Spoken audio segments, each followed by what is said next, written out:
Bismillahirrahmanirrahim. Assalamualaikum warahmatullahi wabarakatuh. Jadi teman-teman, kali ini kita akan melanjutkan pembahasan seri pra SKD ya untuk TIU tes intelijensia umum. Nah, kali ini kita akan membahas sedikit mengenai perpangkatan dan akar. Nah, topik ini adalah topik yang cukup sering muncul di soal-soal SKD untuk persiapan CPNS ataupun untuk sekolah dinas. Nah, kita akan membahas 10 jenis soal perpangkatan dan akar yang sering muncul di TIU SKD.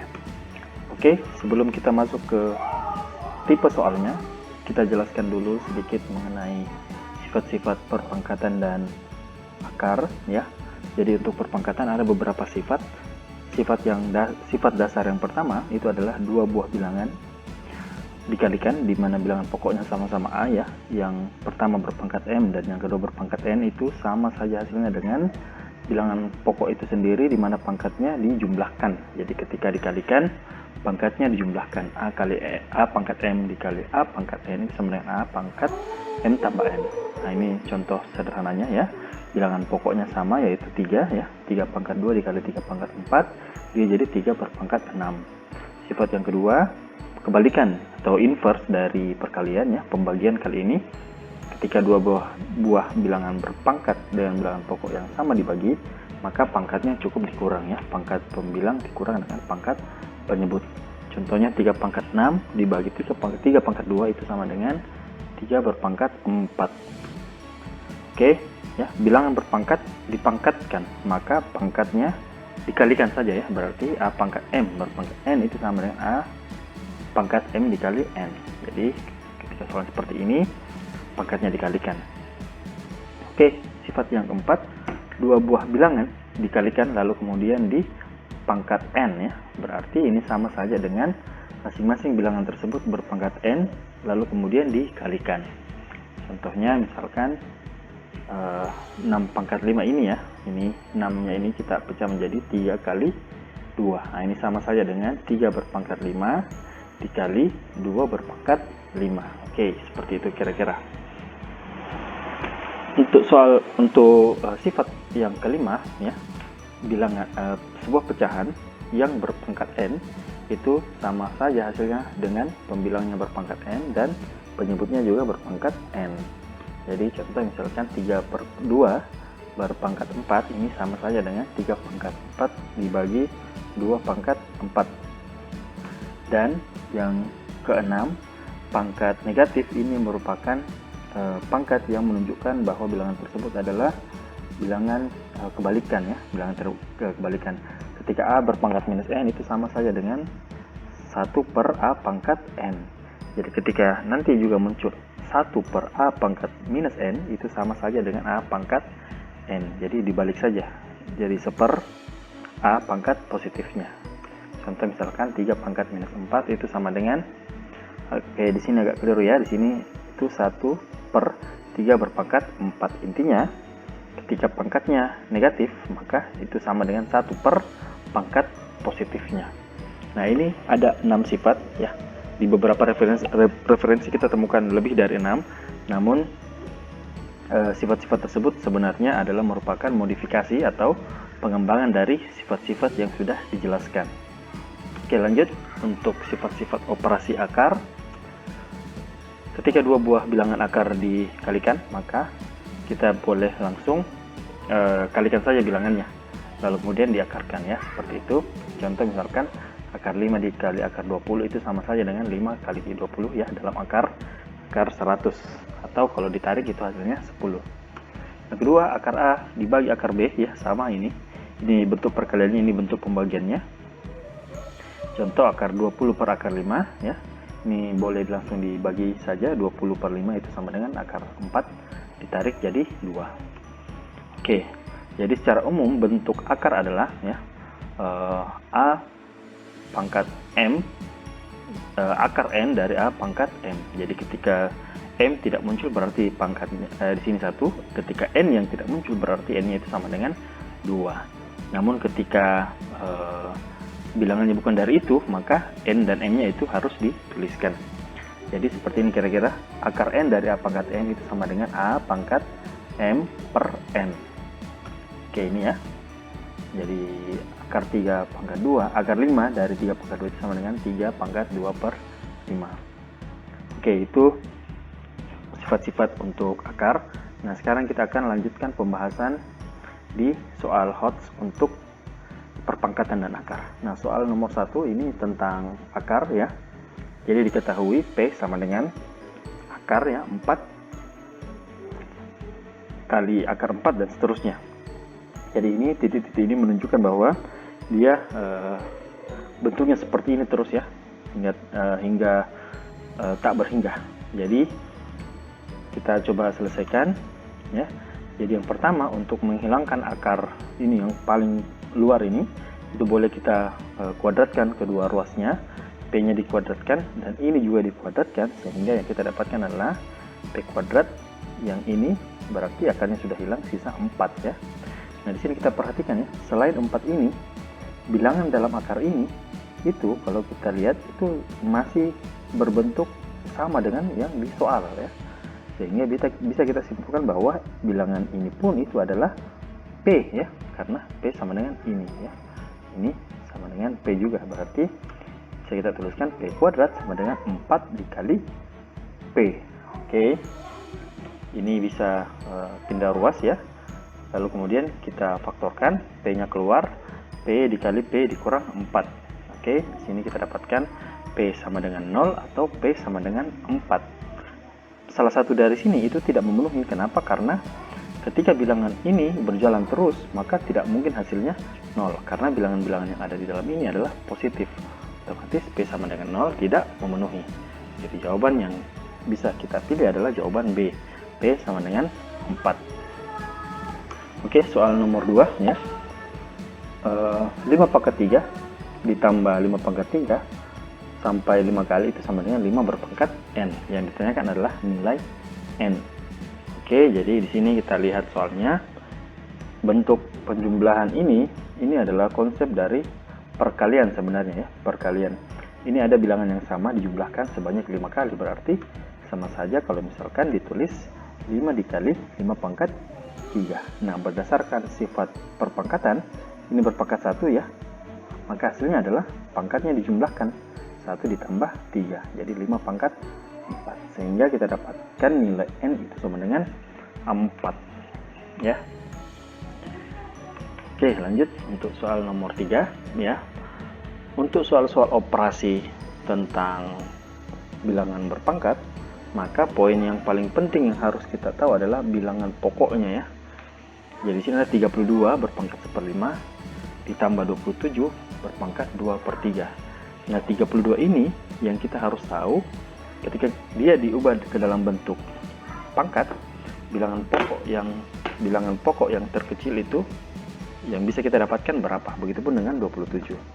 Nah, bagi teman-teman yang sudah sering mengerjakan soal pangkat ya, tentu tahu kalau 32 ini sebenarnya adalah 2 berpangkat 5. Sedangkan 27 ini itu sama dengan 3 berpangkat 3. Nah, ketika bentuknya seperti ini, maka pangkat dipangkatkan berarti pangkatnya dikalikan. Sehingga ini menjadi sisa 2, dan ini ketika dia dikalikan, di sini sisa 3 pangkat 2. Sehingga ketika dijumlahkan hasilnya adalah 11. Oke, seperti itu untuk soal nomor 3. Soal nomor 4 ya. Jadi ada bentuk ditanyakan adalah bentuk sederhana dari 2 berpangkat minus 2 ditambah 3 berpangkat minus 1.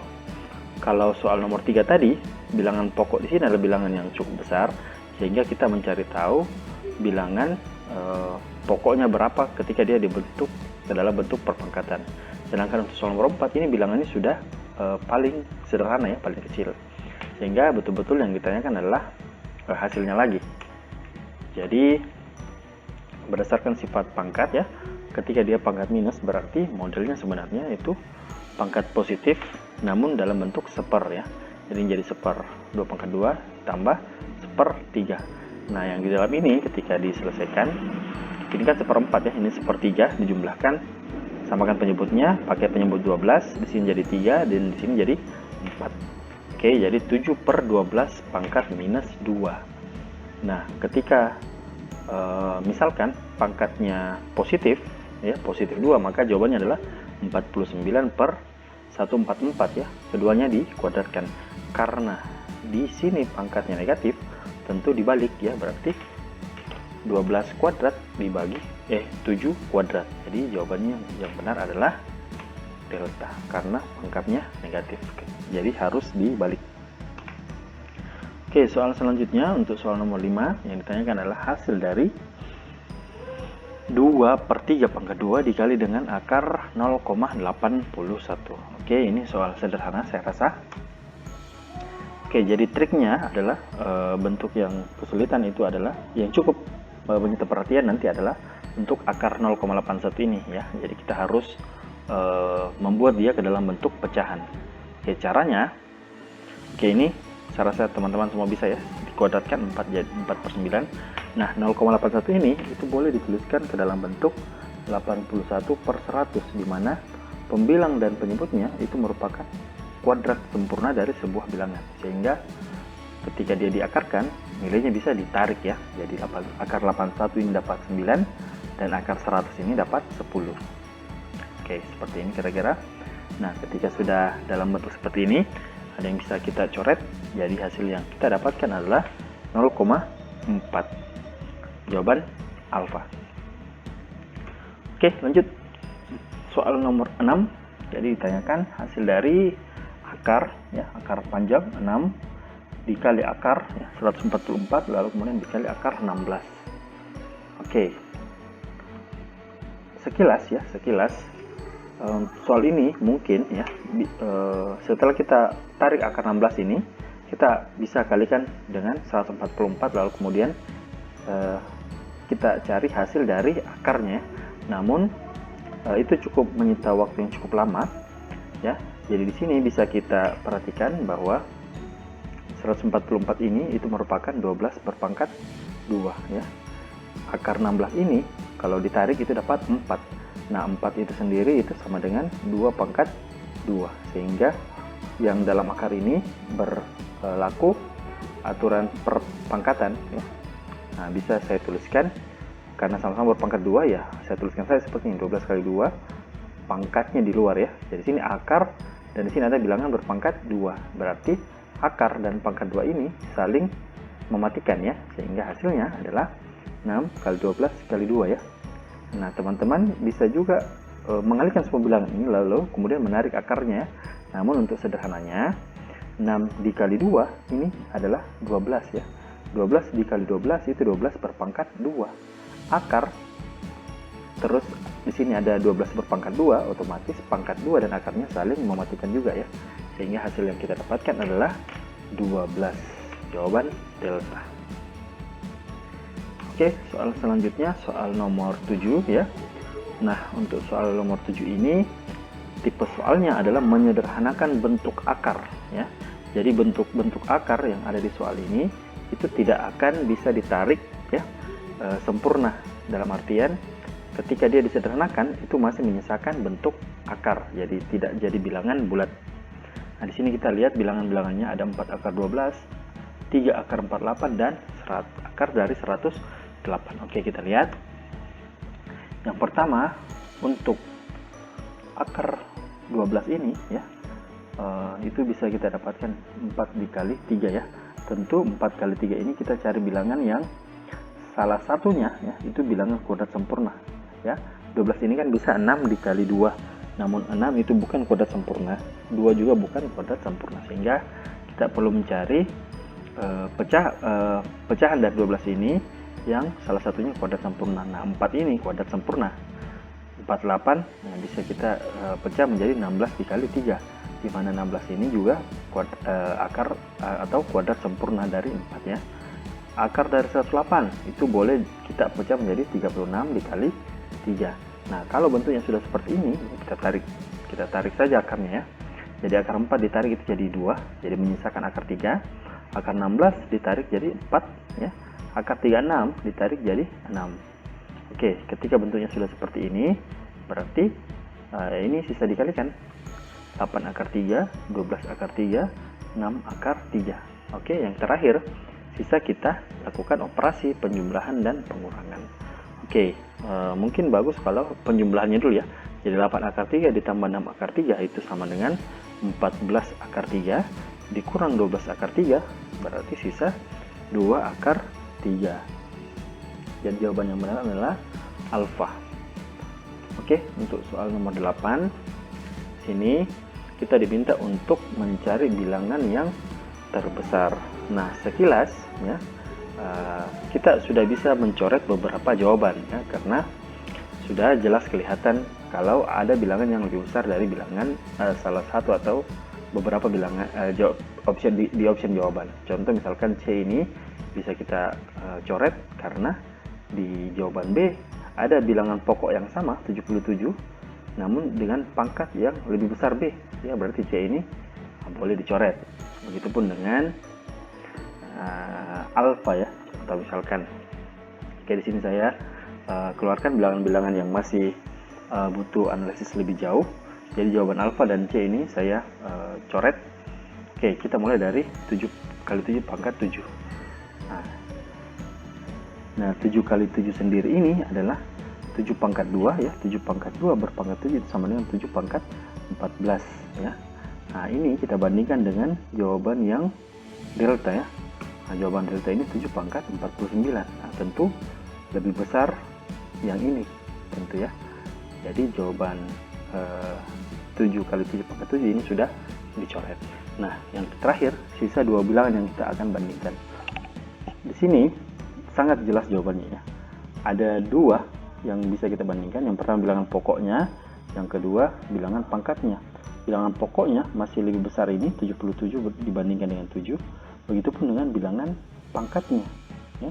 Di sini bilangan pokoknya sudah besar, berpangkat bilangan yang besar pula, maka pasti ini adalah bilangan yang paling besar. Jadi jawaban yang benar adalah bravo.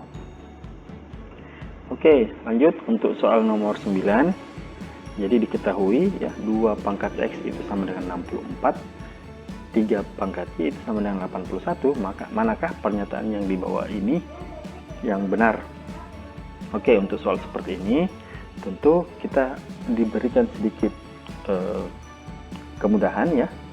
Kalau di sini dituliskan 2 pangkat X sama dengan 64, berarti 64 ini bisa kita ubah ke dalam bentuk pecahan dengan bilangan pokok 2 ya, yang sama dengan yang di sampingnya. Berarti sisa kita cari 2 pangkat berapa dapat 64. Nah, di sini dapatkan bahwa 64 itu sama dengan 2 per pangkat 6. Berarti X sama dengan 6. Lanjut, 3 pangkat Y sama dengan 81, sama ya. Berarti 81 ini kita ubah bentuknya menjadi bilangan berpangkat dengan bilangan pokok 3.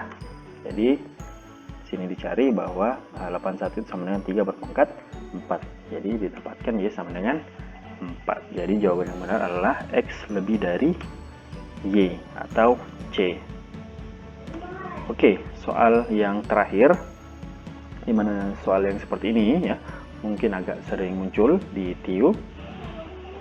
Oke, jadi kita diminta untuk mencari nilai dari akar pangkat 3 dari 125 dibagi dengan 4 kali 2. Ketika kita lihat option jawabannya ya, tampak bahwa bilangan-bilangan yang sudah tidak melibatkan akar ya, tidak melibatkan akar lagi, sehingga bisa kita simpulkan bahwa bilangan 125 dan 4 kali 2 ini bisa memuat bilangan-bilangan yang mudah untuk ditarik akar tiganya ya. Seperti contoh misalkan akar dari 125 ini bisa kita ubah bentuknya menjadi 5 berpangkat 3. 4 dikali 2 ya. 4 sendiri ini adalah 2 pangkat 2, sehingga di sini jadi 2 pangkat 3. Nah, pembilang dan penyebut berpangkat 3 berarti sama saja kalau saya tuliskan 5 per 2 berpangkat 3. Akar 3 dan pangkat 3 ini saling mematikan, sehingga hasil akhir adalah 5 per 2 atau 2,5. Jadi jawaban yang benar adalah delta. Nah, seperti itu dulu untuk penjelasan mengenai perpangkatan dan akar. Jadi soal-soal ini adalah soal-soal yang cukup sering muncul di SKD TIU. untuk seleksi CPNS ataupun untuk seleksi sekolah dinas, mulai dari soal yang paling mudah hingga soal yang cukup sulit. Jadi silahkan pelajari dan mencoba mengerjakan soal-soal yang serupa, karena untuk membiasakan ya, untuk memudahkan kita mengerjakan soal-soal matematika itu butuh latihan yang terus-menerus. Oke, sekian. Assalamualaikum warahmatullahi wabarakatuh. Everything changes.